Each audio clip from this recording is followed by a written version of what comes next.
Почитувани пријатели, ви посакувам Божји благослов. Зошто има толков интерес за окултизамот? За суеверијата?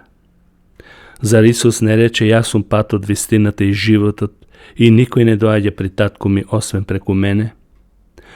Но човекот има интерес за она што е скриено и непознато за човекот, каде што постои голема опасност за самата душа. Ете, живееме во модерен свет со големи изуми, со големи достигнувања. А сепак, јас лично не можем да се изначудам колкав интерес има за окултизамот и суеверието. Ние сме секојдневно поплавени од голем број на секаков вид пророци кои секојдневно предскажуваат нешто. Лажни исцелители, чудотворци, месии, кои на еден или на друг начин ги убедуваат луѓето дека имаат моќ да направат нешто добро за нив. Многу млади луѓе директно или индиректно го почитуваат таткото на лагата, а тоа е ѓаволот. Статистиките покажуваат дека мнозина кои се занимаваат со вакви нешта имаат душевни и секакви други потешкоти и проблеми, запаѓајќи во амбисот дури и да си го одземат животот. Не постои весник каде што не се пишува за хороскоп и астролошки карти. Сето тоа веќе се смета за нормално, модерно, па дури ги покануваат астролозите пред некој значаен ден или настан да ги кажат нивните предвидувања. Ние христијаните тоа го гледаме како знак и исполнување на библиските пророштва. И да не бидеме изненадени. Бог уште многу одамна го предупреди неговиот народ да не ги следи овие пагански обичаи, велјаловци, кои можат да му бидат стапица за пропаст. Например, во третата книга Мојсеева е запишено вака: ако некој се обрати кон мртвите или духовите, јас ќе се свртам против таквиот човек и ќе го отстранам од неговиот народ. Гатањето не е само некое народно наследство од старите времења. Трагедијата на модерниот човек е во тоа што и покрај големите научни откритија, тој и понатаму се занимава за суеверните или има интерес за суеверните нешта и ги продлабочува. Народот има мобилни компјутери, комуницира со целиот свет на сосема софистициран начин.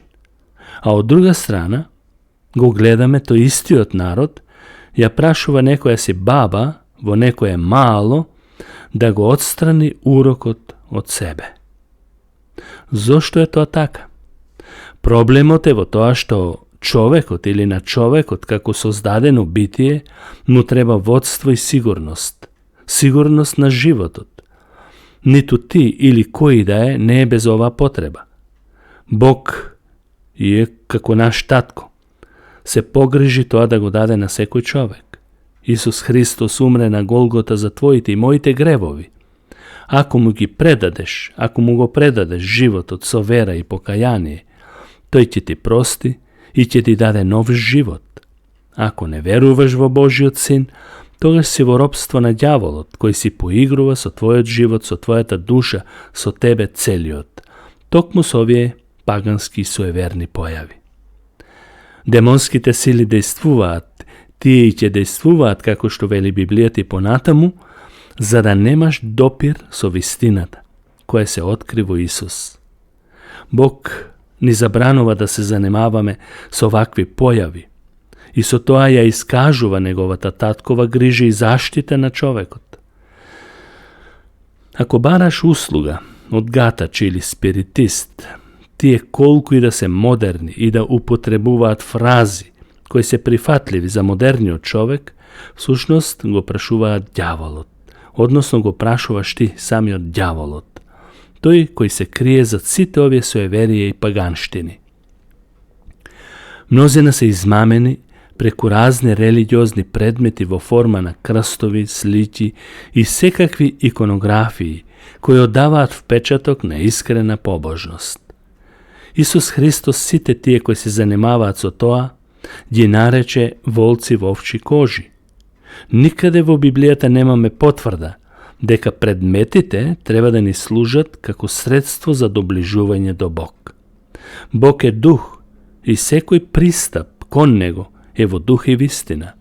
Бог во 5-та книга Мојсеева 18-та глава вели да нема некој помеѓу вас кој ќе ги принесува своите деца низ оган, ни врачари, ни астролози, ни бајачи, ни сонувачи, спиритисти, повикувачи на мртви и ослободувачи од уроци, зашто сите овие нешта се грев пред Господ. Например, гледањето во дланка, гледањето во кафе, карти, телепатија, хипноза, астрологија, хороскоп и така натаму, сите овие и многу други нешта спаѓаат во тежок и гнасен грев, одвратен пред Господ. Сите овие нешта, макар и да се завиени во плашт на наука, демонските сили ќе ги одведат луѓето во вечна пропаст. Суеверните нешта ги контролира таткото на лагата и принцот на темнината. Тука спаѓа и бројот 13, детелината со 4 лисја, црни мачки, бел лук, црвен конец, што уште не. Тоа без сомнение е вратата на темнината. Например, хорор филмови се многу популарни меѓу младите, книги за вампири, парапсихологија, медитација. Кој е крив за сето ова зло? Стравото од утрешниот ден и гладта за смислата на животот. Човекот сака да дознае нешто за својот живот. Кој ќе му го каже? Само Господ Бог ја кажува иднината, никој друг. Мнозина се свртуваат камелеонски на старите, така наречени вредности, да беа вредности. Ја воздигаат традицијата, религијата без трошка покајание и промена на животот. Сето тоа се смета за феномен и модерен тренд.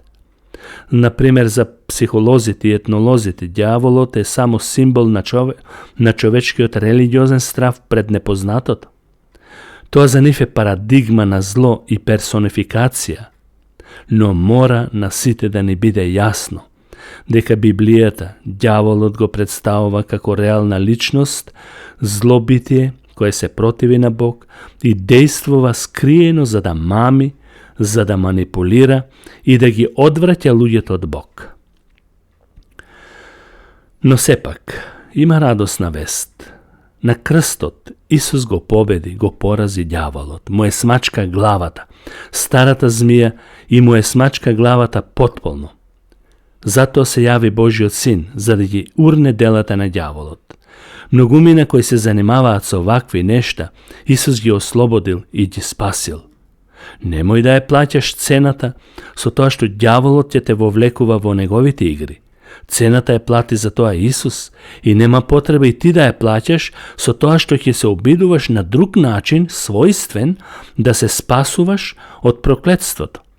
Твојата душа вреди повеќе од било што на овој свет. Таа му припаѓа само на Бог и на никој друг. Библијата нагласува дека Христовата крв има сила и моќ да ослободува преку дејството на Светиот Дух. Бог ветува дека ако се покаеш, уште денеска, ќе го испрати во тебе Светиот Дух и ќе те ослободи од сите суеверија и окултни појави. Исус вели, ако Синот ве ослободи, навистина ќе бидете слободни. Слободата е духовна. Кога Исус ќе те ослободи, сатаната ќе нема власт над тебе. Направи го тоа уште денес, сега, додека е свежо тоа што го слушна. Повикај го Бог во молитва со едноставни зборови, онака како што умееш да ги кажеш. Не дозволувај никој да ти го одземе тоа што Бог ти го дава преку Христос, а тоа е вечен живот. Бог и во Стариот и во Новиот Завет строго му забранува на човекот да има допир со сите овие суеверија и окултни нешта, што ги спомнав досега. Исус рече дека тоа е патот, вистината и животот и нема потреба од други патишти и други вистини. Всушност нема друга вистина, таа е единствена. Во Него, во Христос се скриени сите богатства на мудроста и на знаењето. Кога го бараме Него, Исус, ние се исполнуваме со потребите за која копне нашата душа. Таа е создадена за Бог, а не за ѓаволот. И не само тоа, туку го откриваме животот по смртта кој е реален и вистинит. Ако не доаѓаме во молитва преку Христос и бараме други патишта за разоткривање на тој живот, човекот автоматски потпаѓа под влијание и дејство на ѓаволот, кој го замаглува патот на човекот преку вакви појави. Гледај оваа порака денеска да не ја презреш со тоа што ќе си помислиш, кој ти ја кажа или дали е така. Бог има една вистина. Таа вистина е во Библијата. Ако ова е забрането, тогаш останува забрането за секогаш. Но Библијата ти е дадена да ја читаш и да се спасиш преку Исус Христос нашиот Господ. Бог да ве благослови преку Неговиот збор. Амин.